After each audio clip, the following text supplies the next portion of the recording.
नमस्कार दोस्तों, मैं हूँ निशु और मेरे चैनल में आप सबका एक बार फिर से स्वागत है दोस्तों। तो दोस्तों आज की वीडियो में मैं आप लोगों के सामने लेकर आई हूँ एक बहुत ही फेमस सिंगर जिनका नाम है माइकल जैक्सन, जो कि इस पूरी दुनिया भर में छाए हुए थे।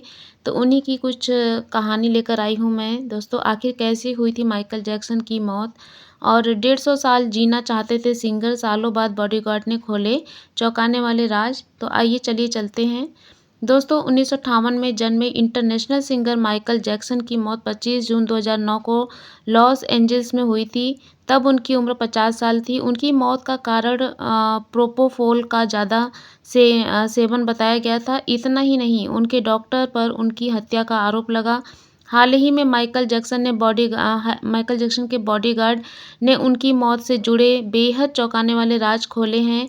उन्होंने बताया कि अपनी मौत के आखिरी समय में माइकल जैक्सन की कैसी हालत हुई थी और वे इस मामले पर कई सालों से सोच रहे थे।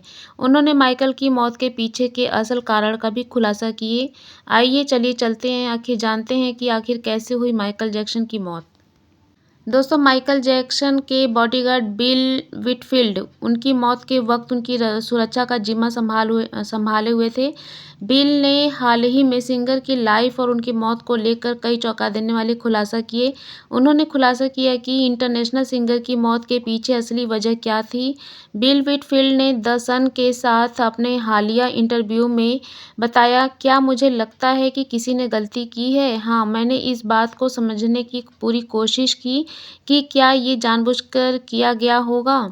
आखिरी दिनों में बहुत कमज़ोर हो गए थे माइकल। उन्होंने आगे याद करते हुए बताया कि कैसे सिंगर अपने आखिरी दिनों में पहले के मुकाबले बहुत ज़्यादा कमज़ोर हो गए थे। उन्होंने बताया पूरे दिस इज़ इट टूर के शुरू होने से पहले बहुत कुछ बदल गया था उनकी लाइफ में। और भी लोग थे, लेकिन सिंगर काफ़ी बिजी हो गए थे। वे बहुत ज़्यादा प्रैक्टिस करने लगे थे। मुझे लगता है कि ये सब उनकी सेहत पर असर डाल रहा था।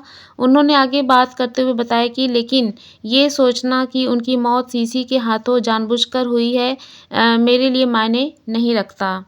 काफ़ी तनाव में थे माइकल जैक्सन, ऐसा उन्होंने बताया। कि बिल व्हिटफील्ड ने बताया कि मुझे अक्सर ये पूछा जाता है कि मुझे क्या लगता है कि उनकी मौत किस वजह से हुई, और मैंने लोगों को बहुत कुछ बताया भी है। इनमें हम में से बहुत लोग ये शामिल हैं कि बिल ने याद किया कि कैसे बहुत से लोग उनके पास रहना चाहते थे और बहुत से लोग उनसे कुछ चाहते थे और बहुत भारी पड़ सकता था ये सब। वे निश्चित तौर से तनाव में थे और तनाव जानलेवा होता है। बिल ने माइकल के साथ साल 2006 में काम करना शुरू किया था। उन्होंने सिंगर पर यौन उत्पीड़न के आरोपों पर भी बात की है। माइकल जैक्सन पर लगे यौन उत्पीड़न झूठे हैं, बिल ने ऐसा बताया।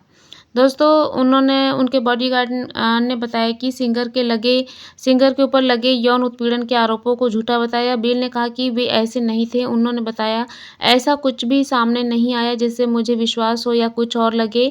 उसको उनको जानने के लिए आपको उनके आसपास रहना पड़ता था और मैं वहाँ था, इसीलिए नहीं, वे ऐसा कर ही नहीं सकते थे। और इसीलिए जब भी मैं ऐसी बातें सुनता हूँ तो मुझे अभी भी हैरानी होती है। मुझे बस इतना अफ़सोस होता है कि अपनी कहानी का पक्ष बताने के लिए इतने लंबे समय तक आस-पास नहीं रहे, ताकि लोग बेहतर तरीके से समझ सकें कि वो कौन थे।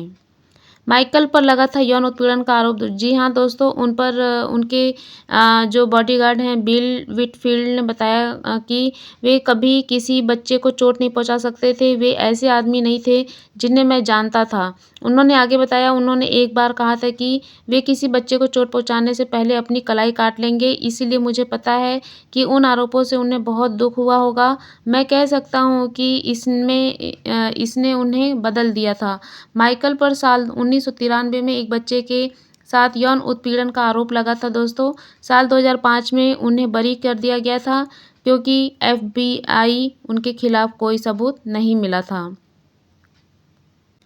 तो दोस्तों जैसा कि आप लोगों ने अभी न्यूज़ में सब देखा और जाना कि माइकल जैक्सन के जो बॉडीगार्ड थे बिल व्हिटफील्ड, उन्होंने बहुत सारी जानकारी हमारे साथ साझा की और उसमें उन्होंने बताया कि क्या-क्या रीज़न हो सकते थे उनकी मौत के। तो जैसा कि उसमें बताया कि उनके ऊपर यौन उत्पीड़न का आरोप लगा था। हालाँकि वो बरी तो हो गए थे, लेकिन जो मानसिक तनाव था वो उनके साथ बना हुआ था इन सब चीज़ों को लेकर।